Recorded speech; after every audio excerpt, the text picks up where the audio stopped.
On this story, principal partner Next Tier Advisory Patrick Okigbo joins me from our Abuja studios. Good to have you, Patrick, and good morning. First, what is the link between Nigeria's power sector and the African Free Trade Agreement?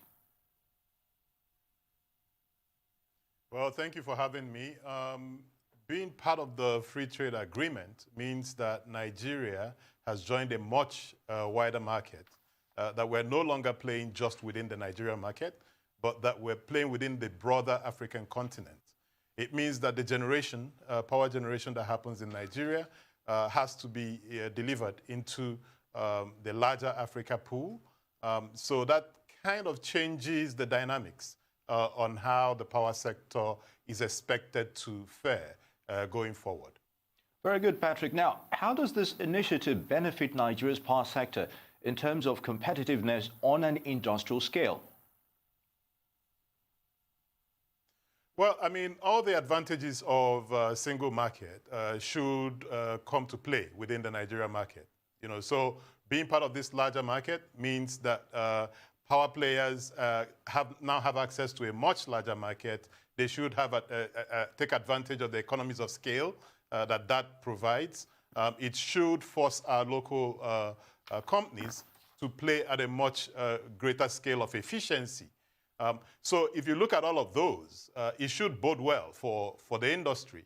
But it also depends on how industry players prepare for the increased competition which is going to be brought to bear.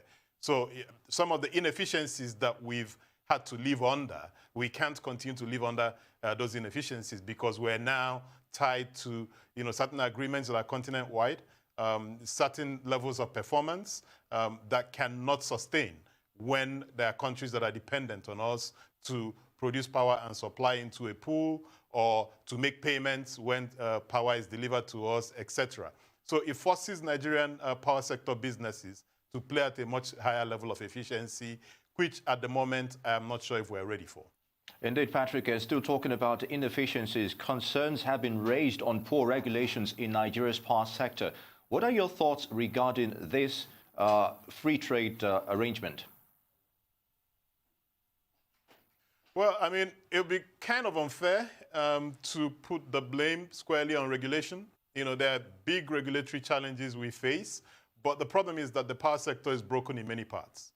It's broken at the generation end of things. The distribution companies have not performed at the level that was expected at the point of privatization.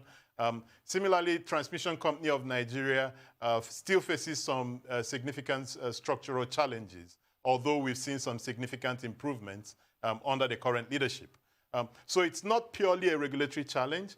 However, having to play within a much broader continent-wide market forces us to very quickly deal with all of the regulatory challenges we have, where we have Nigeria Electricity Regulatory Commission that has not quite stepped up to its responsibility of being the regulator for our market, and it's now expected to play at a continent level where there are countries that are at a higher level of efficiency. So it'll really make demands on all market players to play at a much higher level of efficiency. All right, Patrick. Now, there are current power pacts between Nigeria, Benin, and Niger republics. How will this impact on the African Free Trade Area Agreement?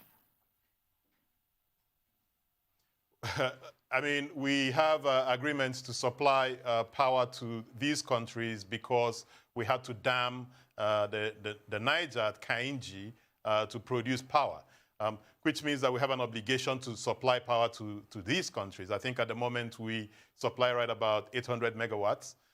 That's going to grow, especially as we are, first of all, within the West Africa power pool, and we have expectations at that level. By the time we join a much larger Africa-wide continental market, we'll have other responsibilities. Maybe not at the bilateral level, where we have commitments to supply power to countries, but we might have, the local companies might have contracts to supply power to other companies within the Africa market. That would have huge implications both on the positive and the negative side. So on the positive side, for instance, Today in the market, we have stranded generation of about 2,000 megawatts. Now, that's huge when you compare that to the fact that we supply just about 4,000 megawatts. Very good. Now, let's take a look at the prospect for power importation into Nigeria under this agreement. Yes, we have some shortcomings as well in our ability to provide, power to every home. So what do you make of that development? Well, I mean, being part of the free trade agreement means that we can import power from other African countries. So ultimately, we should be able to do that, but right now we can't. The reason being that today we have stranded generation. We can generate way more than we're supplying to the homes. We cannot supply because of infrastructure challenges. So if we were to import power from other countries, we'll still have a problem with transmitting and distributing it to homes. But ultimately, that's the advantage we should see for being part of this agreement. Still talking about this structural deficiency, how would you assess Nigeria's power sector in the last 4 years, realistically? Well, I mean, it's been terrible. If you consider that what we've been able to deliver to homes is still hovering around 3,500 to 4,000 megawatts. And there are reasons for this. One of the bigger reasons is the financial challenge that we have in the sector, driven mainly because of the tariffs. The tariff is not at the right point. It's not at the right point because government has not reviewed, and because of all the parameters that go into determining the tariff, the key one being exchange rate. There are also other issues around marketing discipline, around the different players in the market, and so on and so forth. So we perform badly. We've been talking about what needs to be done. Government is beginning to appear to deal with some of these issues. We're hopeful that in the new administration that we should see more progress. But more importantly, being part of this free trade agreement means that it will force Nigeria to perform at a much higher level, and some of the indiscipline we've seen in the market, should leave the market if we must be part of this agreement. At a higher level, there's a lot of bureaucracy when it comes to the power sector in Nigeria. So how do you see this realistically playing out within the free trade agreement? Well, I mean, the bureaucracy, you could say it's in the part of the sector that's still owned by government, which is transmission. But I wouldn't even say that that's the bigger problem. The bigger problem is lack of planning in the industry, the design of the market that we're operating, marketing discipline, where no one is held to account, the challenges with power tariff, which is driven by the broader macroeconomic indices, and the political considerations that come into. So when we deal with all of these, then we can play in the new larger continental market. If we don't deal with it, then we're going to go into defaults that would ultimately lead to worse performance for the sector. So in a nutshell, it's a great opportunity for the sector because it's going to force all of us to perform at a much higher level of efficiency.